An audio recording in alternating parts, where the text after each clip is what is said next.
Halo, selamat siang. Berjumpa lagi dengan Dr. Kristiawan, spesialis THT. Di samping saya ada lagi Dr. Tri, spesialis anak konsultan tumbuh kembang. Gimana dok? Sehat dok? Sehat. Sehat dulu. Sehat. Selamat siang. Sehat semua ya. Iya. Salam sehat. Dok, ini ada yang nanya nih dok, kemarin di TikTok saya nih. Iya. Jadi pertanyaannya kurang lebih begini, dok, apakah anak yang berbakat itu selalu hiperaktif? Mohon penjelasannya. Nah, monggo dok, kurang lebih bagaimana ini? Iya. Beliau ada ahlinya nih. Iya. Terima kasih Dr. Kris. Iya. Pertanyaannya bagus ya. Jadinya pertama-tama tadi berkaitan dengan berbakat ya. Ya. Anak yang berbakat itu kan kadang-kadang ada yang diasosiasikan juga dengan mungkin gifted ya.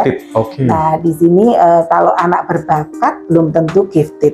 Tapi kalau anak gifted, kemungkinan dia biasanya berbakat ya, punya bakat yang lebih dari anak-anak yang lain. Lah, bedanya apa dok? Ya, kalau yang anak gifted itu kan dia biasanya IQ-nya tinggi ya dok ya, di atas 130. Kemudian biasanya juga anak-anak yang gifted biasanya cuma mempunyai kelebihan ya. Kelebihannya bisa macam-macam dok, tergantung dari masing-masing anak ya. Ada yang dia kelebihannya dalam seni misalnya. Kemudian bisa juga dalam akademik ya, kayak matematika, fisika ya. Berat itu. Iya. Kemudian juga ada kelebihannya dalam sosial ya, bersosial, berkomunikasi, dan biasanya anak yang gifted itu juga biasanya dia lebih dewasa dari usianya dok. Nah, kalau anak berbakat itu kan kalau yang seperti kita ketahui bersama, berbakat itu kan macam-macam ya dok ya. Ada anak yang anaknya berbakat untuk misalnya pandai melukis atau pandai bernyanyi misalnya, atau itu berbakat ya? Ya.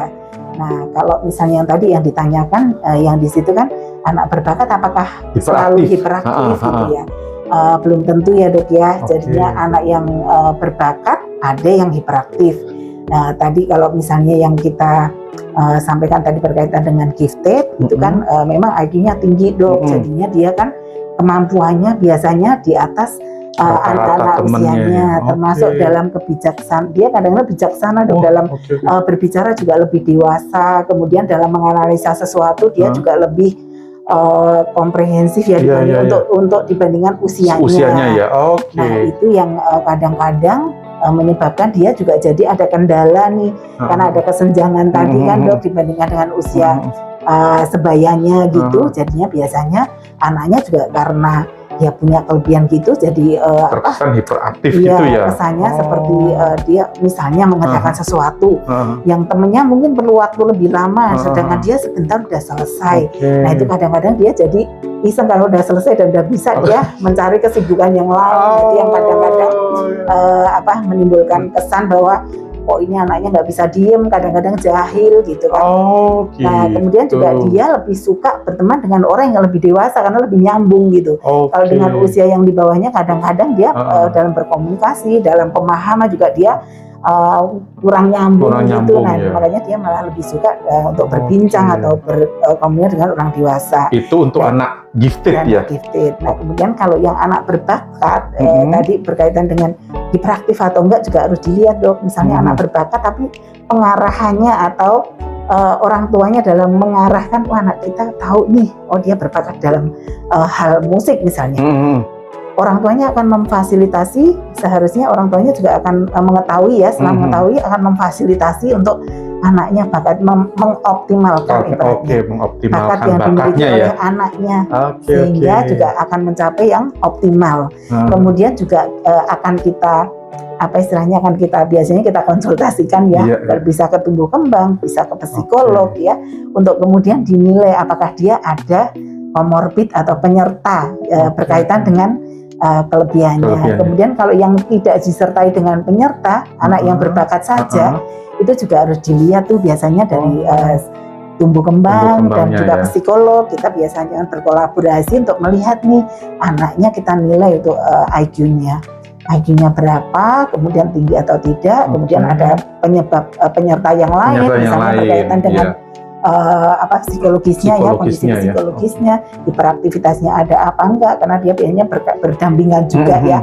Kalau misalnya pada anak-anak yang gifted itu juga berdampingan dengan kondisi yang lain. Nah, kemudian kita akan memberi saran tuh dok, jadinya apa yang harus dilakukan untuk mengoptimalkan biar dia dengan kondisi kelebihannya tersebut dia tetap bisa bersosialisasi dan dia dapat berkembang sesuai dengan yang seharusnya gitu dok. Jadinya tidak ada kendala yang lain.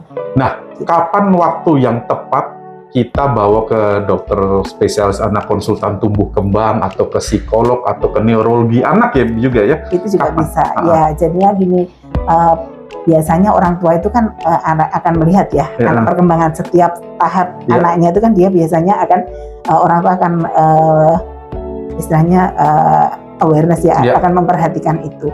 Kalau misalnya ini anaknya kok dia baru usia 2 tahun, 3 tahun, tapi kok dia bicaranya udah dewasa banget. Dia misalnya kayak udah hafal nih, usia 2 tahun bendera seluruh dunia sudah hafal, kemudian juga dia dinosaurus sudah hafal, segala mobil sampai detail, sampai ini diproduksi dari mana, itu. Kemudian juga dia kalau kita bandingkan dengan usianya kok bicaranya udah lain ya, udah lebih dewasa ya, mature gitu itu ya. Mungkin kita juga harus lebih aware lagi ya. Kemudian mungkin kalau misalnya itu lebih awal kan lebih baik ya. Kayak misalnya IQ itu kan bisa dites mulai usia 3 tahun. Jadi tapi 3 tahun ya dok, itu kan bisa dites dengan tes Griffith, tapi itu kan masih sedikit yang punya kompetensi gitu ya. untuk dia dok ya. Nah tapi kalau misalnya memang sudah menemui seperti itu, sebaiknya segera untuk dibawa ke tumbuh kembang atau psikolog atau bisa neurologi anak untuk kemudian dinilai sehingga semakin dini dok. Kita bagaimana mengarahkan si anak ini, apa yang harus dilakukan orang tua sehingga tidak sampai muncul nanti yang tadi yang saya bilang komorbid. Yang paling sering kan berkaitan dengan komunikasi, kemudian hubungan dia dengan lingkungannya gitu. Dokter Tri, waduh luar biasa, terima kasih banyak. Nanti bisa diulang-ulang. Ini padat, singkat, dan luar biasa penjelasannya.